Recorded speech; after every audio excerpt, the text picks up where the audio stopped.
కాశీని విధవం చేసి వదిలేద్దామనుకుంటున్నావా? కాశీ పేరు వింటేనే ఊళ్ళో ఉచ్చ పోసుకునేవాళ్ళు, కానీ ఇప్పుడు కాశీ ఫోటో కనిపిస్తే ఉచ్చ పోసేలా చేశాడు. ప్రాబ్లం నాది, పోయిన పరువు నాది, నేను చూసుకుంటాను పో.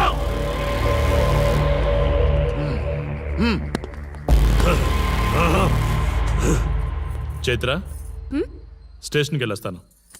Okay daddy. ఇదేం ఇల్లండి, బూత్ బంగ్లాలా ఉంది, అసలు కళగానే లేదు. నువ్వేంట్రా ఇక్కడ? జీవితాంతం జైల్లో ఉంటాననుకున్నావా?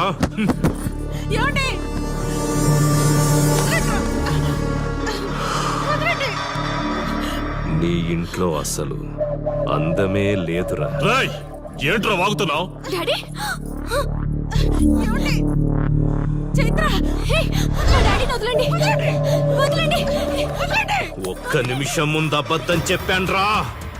అందమంతా నీ ఇంట్లోనే ఉంది. ఎవరికి ఎంత కసుందో తీర్చుకొని వచ్చేయండి.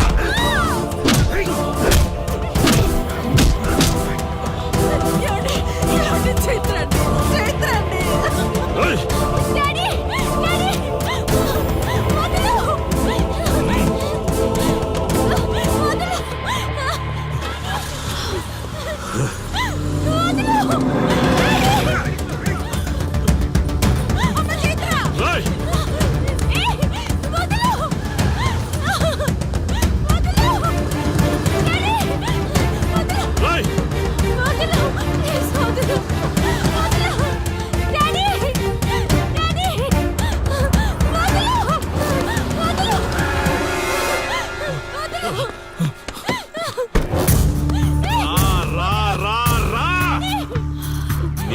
నువ్వు చేసుకో, తప్పు లేదు. నా పెళ్ళాం కేసులో వేలు పెట్టి నా గురించి తెలుసుకోకుండా ఈ ఊర్లో అడుగు పెట్టి నేనంటే భయపడే ఈ జనం ముందు నా మీద చెయ్యి వేశావు, అది తప్పు. చూడు చూడు, నువ్వేం పోలీసోడివిరా? కిలోమీటర్ పరిగెత్తేసరికి ఒంట్లో ఓపిక చచ్చిపోయిందా?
నొప్పి ఒక్కరోజు తెలిస్తే చాలదు, నువ్వు 3 రోజులు జైల్లో ఉన్నావు.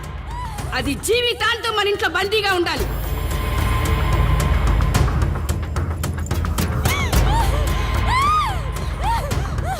కట్రా తాళి. ఎక్కడికి పోతావే?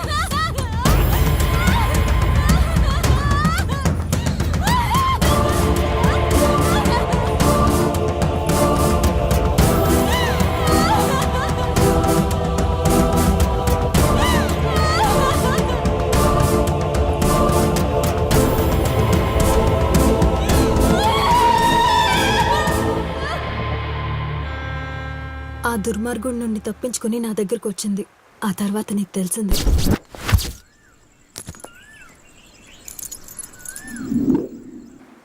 ఇంతకీ ఏ ఊరన్నావు? అదేదో పార్వతీపురం దగ్గర నర్సీపురం అటబా, అంతేనా? ఒరే శర్మ గారు, ప్రయాణానికి సిద్ధం చేయరా.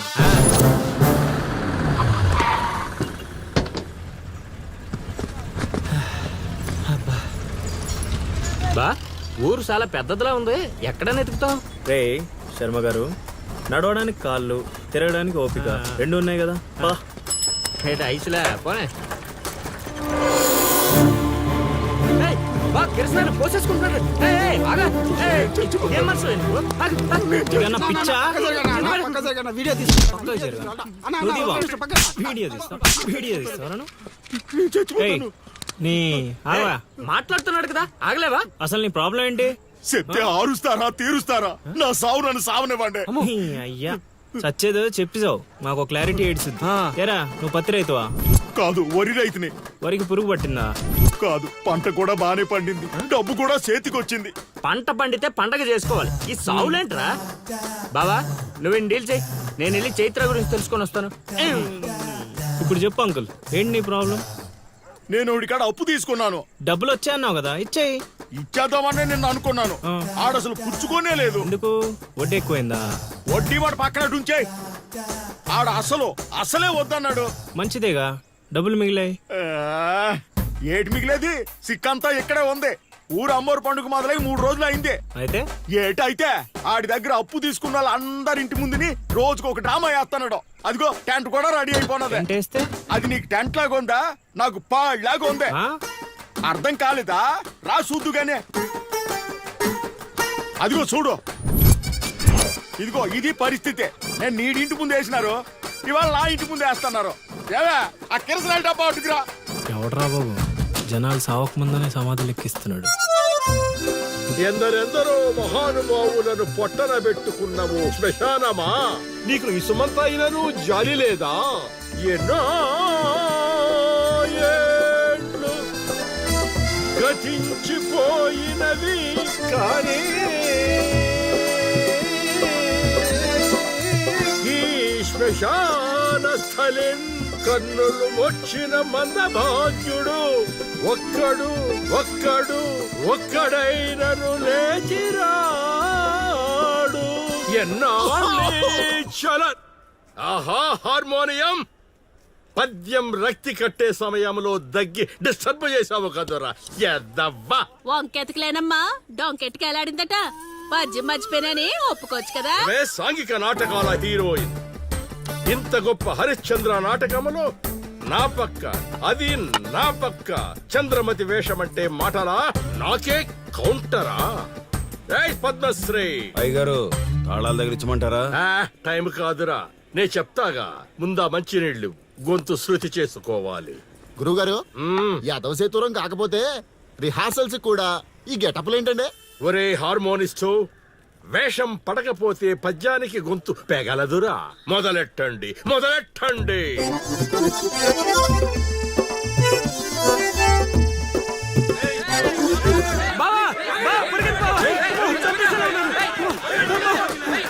ఏం చేసావురా? నేనేం చేయలేదు బావా. ఈ ఊళ్ళో చైత్ర అనే అమ్మాయి ఉంది, మీకు తెలుసా అని అడిగా. అంతే, చైత్ర అంటే చిత్ర అని వినిపించిందట. దాని పిల్లవట బావా. సరే శర్మగా నీ ఎంత పని చేసావురా? చైత్రాన్ని చిత్ర అనుకుంటేనే 10 కిలోమీటర్లు పరిగెత్తించారు బావా. ఇంకా నయం డైరెక్ట్ గా వెళ్ళా కాశీగాడిని అడగలేదు. కూర్చోబడిపోతుంది బావా. అమ్మా. చైత్రని వెతికి రూట్ ఇది కాదురా. మరేంటో తమరే చెప్పండి బాబు. అమ్మా.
ఏటి పాట ఆగింది? పాట ఆగిపోయింది, జనాలు కూడా వెళ్ళిపోతున్నారు.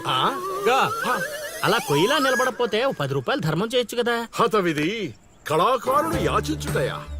కళామ తల్లికి తీరని అవమానం కదా. అంటే ఆ రోజుల్లో రాముణ్ణి వెతుక్కుంటూ లవకుశులు ఆ ఊరు ఈ ఊరు గానం చేసుకుంటూ తిరిగారు కదా, మేము కూడా ఓ కళాపిచాచి ఉన్నాడని కళా పిశాచి కాదు పిపాసి. అదే కళాపిపాసి ఉన్నాడని తెలుసుకొని ఆయన కోసం వెతుక్కుంటా. అవును. ఏమిటి, నా ఊళ్ళో నాకు తెలియని అంత గొప్ప కళాకారుడు ఒకడున్నాడా? ఉన్నాడు సార్, ఆ? పిచ్చప్పరావు అని అలియాస్ సుయోధన సార్వభౌముడు. నిజంగానే పిచ్చప్పారో బా. ఎందుకు సార్ అలా ఏడుస్తున్నారు? 10 రూపాయలు అడిగామా నేనా? వద్దులేండి సార్. ఆగండి నాయనా, మీరేటండి, అసలే మాకు టైం లేదు, పక్క వీధికి వెళ్ళి అడుక్కోవాలి. నీకు అవసరం లేదు నాయనా. ఏ ఈ రోజు మొత్తం కలెక్షన్ మీరే ఇచ్చేస్తారా? కాదు నాయన, మీరు వెతుకుతున్న ఆ పిచ్చి అప్పారావు అలియా సుయోధన సార్వభౌముడిని నేనే నాయన. బాబు గారు, లేవండి లేవండి లేవండి, అవసరం లేదు నాయన. ఏ మా కోసం మీరు అడుక్కుంటారా ఏంటి? లేదు లేదు, మీ ఆకలి నేను తీరుస్తాను. ఒరే పద్మశ్రీ, అయ్యగారు తాళాలు తగిలించమంటారా? ఇప్పుడు కాదురా, ఇంకా దానికి టైం ఉంది. ముందు వాళ్ళ దగ్గర ఉన్న వాయిద్యాలు తీసుకో. ఇప్పుడు వాళ్ళు మన అతిథులు, అర్థమైందా? రా. ఇంతకీ మన దేవురు నాయనా? సిల్కలూరుపేట. ఓహో, అవును, అక్కడ కళాకారులు ఎక్కువే. అవునవును, అక్కడ అన్ని రకాల కళాకారులు ఎక్కువే. అవును, ఈ లవకుశులుగానే ఎందుకు చేయాలనుకున్నారు? ఏ రాముడు కృష్ణుడు చేయొచ్చుగా. అంటే చిన్నప్పటి నుంచి అలవాటు చేసుకున్నాను సార్. వయసు పెరిగిన కొద్దీ మీసాలు గడ్డాలు పెరిగిపోయాయి. అవునండి, వాటికి ఎరువులు వేయాల్సిన అవసరం గానీ నీళ్లు పోయాల్సిన అవసరం గానీ ఉండదు కదండి, వాటంతటో పెరుగుతుంటాయి. అవునయ్యో, ఈ ఊరంతా నా కళకు అభిమానులే. నా అంత గొప్ప కళాకారుడు కావాలంటే మీరు కూడా నాతో ఉండిపోండి. సార్ ఆ ఇల్లు ఎవరిది సార్? ఏది అదా? కాశీ అని మా బంధువుల ఇల్లే. అదిగో ఎదురుగా వస్తోంది అమ్మవారి ఊరేగింపు, ఆ ఇంటికే వెళుతోంది. చూడు బాబు, ఇదే మా ఇల్లు. ఈ కళాపిపాసి ఆహ్వానాన్ని స్వీకరించండి. రండి. సార్ ఇవన్నీ మీకొచ్చినవేనా సార్? కొన్ని తెచ్చి పెట్టుకుంటే నీకు కూడా వస్తాయి బాబు. పార్వతి, కళని కళాకారుల్ని అవమానిస్తున్నావు. అలానే కదా బంగారు ప్రాసుల్ని కాస్త దాన్ని ప్రాసులు చేసేశారు. ఆ ధాన్యాన్ని బియ్యం చేసి తింటేనే కదమ్మా బంగారమైన సంపాదించగలం, లేదా బంగారంలో బతకగలం. సహబాష్ సహబాష్, నీ మాటతోనైనా కొందరి కళ్ళు తెరుచుకోవాలి. అన్నట్టు వీళ్ళు అర్థమైంది. ఏమే ఇంకో 2 కంట వండి పడే తినిపోతారు. సత్రంలో తయారైంది కొంప. ఇది 1980లో వచ్చింది, ఇది 90లో వచ్చింది. సార్ ఇవన్నీ మనకొచ్చినవని చెప్పుకోకపోతే బతకలేదు సార్.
ఏం ఆలోచిస్తున్నావు? వెళ్ళిపోదాం పద ఇక్కడి నుంచి. ఎక్కడికి? మన ఊరికి. నాకే ఊరు లేదు. మా అమ్మ నాన్న చనిపోయి చాలా కాలమైంది. నేను ఒంటరి. అయినా నన్ను రమ్మడానికి నువ్వెవరు? అదేంటి అలా మాట్లాడుతున్నావు? నీకేమన్నా పిచ్చా? పద వెళ్దాం. ఒక్కసారి చెప్తే అర్థం కాదా? అయినా నీకు నాకు ఏంటి సంబంధం? ఏంటి సంబంధమా? ఒంటరి అన్నావు కదా, అదే ఒంటరిగా ఉన్నప్పుడు నీ మనసును అడుగు. నేను నిన్నెంత ప్రేమిస్తున్నానో నువ్వు నన్ను అంతే ప్రేమిస్తున్నావు అని అదే చెప్తుంది. నేను నీకు చెప్పానా? అయినా నువ్వే గాలికి తిరుగుతావు. ఎప్పుడు ఎలా ఉంటావో నీకే తెలీదు. అటువంటిది నిన్ను నమ్మి ఎలా రమ్మంటావు? అయినా వాడు నన్ను కొట్టుకుంటూ తీసుకొచ్చాడు. ఆ రోజు నువ్వు చూస్తూ ఉండిపోయావు. నిన్నేమనాలి?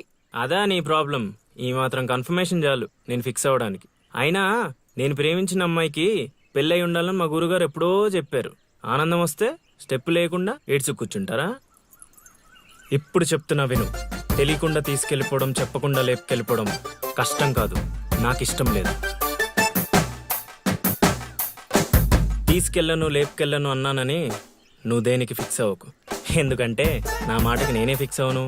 24/7 ఎప్పుడైనా వస్తా. కొంచెం రెడీగా ఉండే.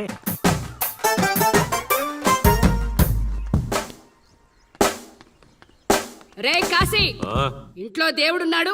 ఈ 10 రోజులు పద్ధతిగా ఉండమని చెప్పా నీకు.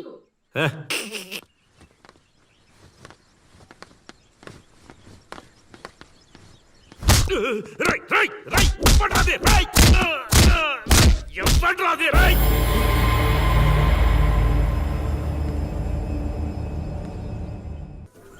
బా కాశీగాడు ఊర్లో ఆడింట్లోకి వెళ్ళి మరి ఆడిని కొట్టావంటే నువ్వు మామూలుడు కాదు బా. నువ్వు మగాడు అంటే ఏమిట్రా అరుపులు కాకుల్లాగా? అసలే నేను ధ్యానంలో ఉన్నాను. సమంతాతో యాగం చేయిస్తున్నానయ్యా. అంతకన్నా ఏముంటుంది నా పత్యాపారం? క్షమించండి స్వామి, ఇన్నాళ్ళు నాకు మాత్రమే తెలుసు. ఇప్పుడు మా వాళ్ళకి తెలిసిపోయింది మీ మహిమ. అవును స్వామి, అందుకే ఆనందాన్ని మీతో పంచుకుందామని వచ్చాం. ఆనందాన్ని తర్వాత పంచొచ్చు, ముందు ఆ స్వీట్లు పంచమామా. తీసుకోండి స్వామి. మీరు చెప్పినట్టు నా లవర్ది కన్యారాసే స్వామి. ఇదేంటి నా పత్యాపారం ఎలా జరిగింది? వీడిని మానసికంగా కొట్టాలనుకుంటే మరింత ఉత్సాహంతో ఊపుకుంటూ వచ్చాడు. ఏం ఆలోచిస్తున్నారు స్వామి? ఒక్క రాసే కదరా కలిసింది. ఇప్పుడు చూడు, భూమి బక్రించేసి నేలను నాకించేస్తాన్రా. నీ తలరాత నేను మారుద్దాం అనుకున్నా. నాకన్నా ముందే రాసిన నీ విధిరాత చాలా స్ట్రాంగ్ గా ఉంది నాయన. నువ్వు ప్రేమించిన అమ్మాయి కన్యారాశిలో పుట్టిన కన్య అయినా సుమంగిలైతే కదా నీ సొంతం అయ్యేది. అర్థం కాలేదు స్వామి. అర్థం కాపోవటానికి ఏముంది నా పత్యాపారం? ఆ కన్య నీది కావాలంటే నీకన్నా ముందే వేరొకరితో కళ్యాణం జరిగితేనే అది నీదవుతుంది. ఇంకో దారి లేదా స్వామి? ఈ దారి కాకపోతే ఇంకో దారి వెతుక్కోవటానికి ఇదేమన్నా గూగుల్ మ్యాపా నాయన? దరిద్రం. ఇక అంతా పత్యాపారమే. పర్లేదు స్వామి, 100కి 35 మార్కులతో పాస్ అయ్యే బ్యాచ్ నేను. ఆల్రెడీ మీరు చెప్పిన రెండిట్లో దాంట్లో పాస్ అయిపోయాను కదా. అంటే 35కి ఇంకో 15 కలుపుకొని 50 వచ్చినట్టే కదా. ఆ అమ్మాయి నీ హైట్ కన్నా 5 సెంటీమీటర్లు తక్కువ ఉంటుంది. అవును స్వామి. నీ వెయిట్ కన్నా 5 కిలోలు తక్కువ ఉంటుంది. అవునా? తెలియదు స్వామి. సరే, నీ కోసం ఇంకొకటి అడుగుతాను, చెప్పు. ఆ అమ్మాయి ఎప్పుడు డల్గా ఏదో కోల్పోయినట్టు ఉంటుంది కదా? మీకెలా తెలుసు స్వామి? నేను అడిగిన రెండింటిలో నీ దగ్గర ఒక్కదానికే సమాధానం ఉంది. అందుకే చెప్తున్నాను. నువ్వు ఇలా మాట్లాడితే ఆ అమ్మాయిని రాహువు శిక్షిస్తాడు. నేను రక్షిస్తాను. దరిద్రానికి దుమ్ము దులిపి ఫ్రేమ్ కట్టి పూజ గదిలో పెట్టుకుంటానంటున్నావు. ఇక అంతా పత్యాపారమే. ఏదేమైనా స్వామి, వదిలే ప్రసక్తే లేదు. ప్రాణం పోయినా కూడా వదలవా? నేను పోయినా పర్లేదు స్వామి. నేను చెప్పింది నీ గురించి కాదు, అమ్మాయి గురించి. స్వామి నిజమే నాయన, నీరు పల్లానికి చేరుతుంది. నీ ప్రేమతో ఆ పిల్ల ప్రాణాలు పంచభూతాల్లో కలిసిపోతాయి. ఇక అంతా పత్యాపారమే. అవన్నీ ఇక్కడ పెట్టి బయలుదేరండి. నమస్కారం. నన్ను దీవించండి స్వామి. అతి వినయం దూర్త లక్షణం. ఒరే సీనుగా, నీకు ప్రేమ కావాలి, నాకు నీతో పగ తీరాలి. అందుకే ప్రేమతో కొడతాన్రా. ఇక అంతా పత్యాపారమే. ఓం నమ శివాయ.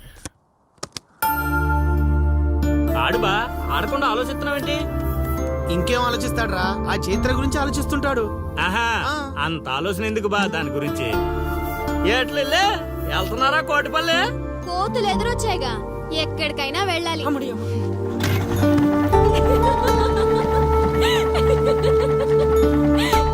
వాళ్ళకి మంచి పని చేసావే.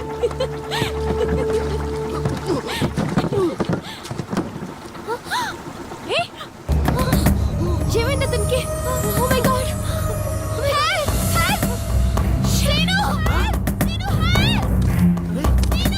వీలేట్రా పంట ఎక్కకుండా పడవెక్కారా?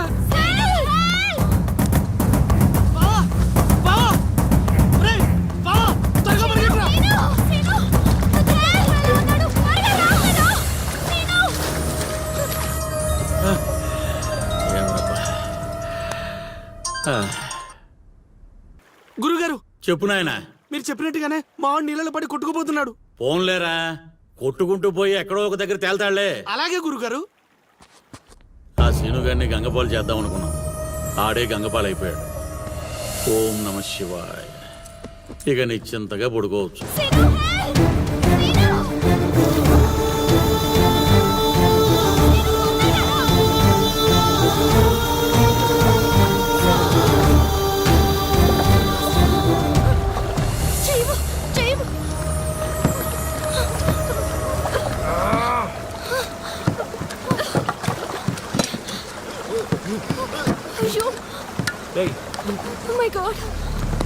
చెయ్యి చూడు.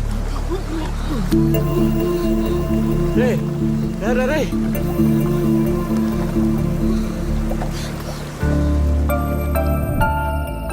ఏ మాటగా మాట చెప్పాలి. మరే ఊరంతా అదే అనుకుంటున్నారు.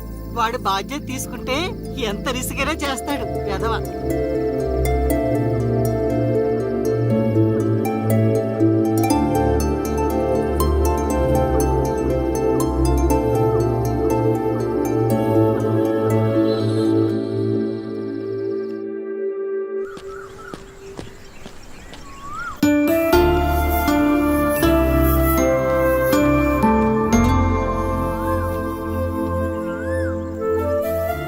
అరే మొన్న ప్రేమలో పడ్డావు, నిన్న గోదావరిలో పడ్డావు, ఇప్పుడు టెన్షన్ పడుతున్నావా? టెన్షన్ పడక ఆ, ఎక్కడ ఇక్కడేనమ్మా. అదిగో చైత్ర వస్తుంది. అయినా వాడు పిలిస్తే మనం వెళ్ళాలా? ఆ, అది కాదే, నిన్న అంత రిస్క్ చేసి అతన్ని కాపాడాడు కదా, థ్యాంక్స్ చెప్తే బాగుంటుందిగా. నువ్వెంత మంచిదానమ్మా. కొందరు ఉన్నారు బ్రెయిన్ బీరువాలో పెట్టి నోటిని డ్రైన్ లా వాడతారు. దేనికి? ఇంకెందుకు, తిట్టడానికి తినడానికి. ఏంట్రా అంటున్నావు? నువ్వు విన్నావుగా, నేను అన్నది అదే. పదని థ్యాంక్స్ సీను. యాక్చువల్లీ నేనే నీకు థ్యాంక్స్ చెప్పాలి పిలవగానే వచ్చినందుకు. ఏంటి విషయం? ఏం లేదు, నేను మా గురుగారిని కలిశాను. అయితే ఏయ్ అల్లుడు, కంట్రోల్ యువర్ సెల్ఫ్. వసుదేవుడు అంతటి వాడు గాడిది కాళ్ళు పట్టుకున్నాడు. కొద్దిసేపు బీపీ కంట్రోల్ చేసుకో. పెద్దవాడిని ఎందుకు చెప్తున్నానో విను. అది నాకేదో వీళ్ళ మీద డౌట్ కొడుతుంది. లోపల ఏదో జరుగుతుంది. పద వెళ్ళి చూద్దాం. ఏం జరుగుతుంది లోపల? ఏంట్రా ఇదంతా?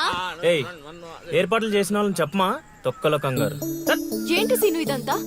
అది అలా నసుగుతావేంటి అల్లుడు, మ్యాటర్ చెప్పేయకుండా?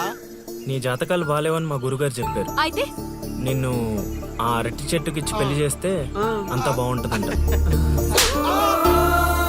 నా పర్సనల్ విషయాల్లో ఎంటర్ఫైర్ అవడానికి నువ్వెవరు? అది కాదు చైత్ర, చేతి కాదు, నువ్వు అల్లరి మాత్రమే చేస్తావనుకున్నా, కానీ ఇలా అల్లరి పాలయ్యే పనులు చేస్తావని అనుకోలేదు. అయినా నా గురించి నీకు ఏం తెలుసని నీ ఇష్టానికి బిహేవ్ చేస్తున్నావు. అయినా వాడితో మాటలంటే చెప్పు తీసుకుని కొట్టక అసలు పిల్ల.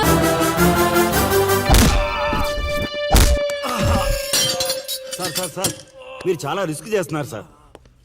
నేను డ్యూటీ చేస్తున్నాను. 3 రోజులు గవర్నమెంట్ హాలిడేస్. నేను వైజాగ్ వెళ్తున్నాను. కాశీ అంటే భయపడే వాళ్ళని ఇంటికెళ్ళి భజన చేసుకోమని చెప్పండి.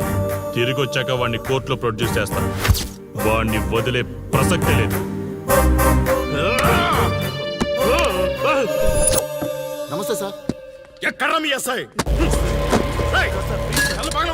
వద్దా, ఎందుకు వద్దంటున్నావు కాసే?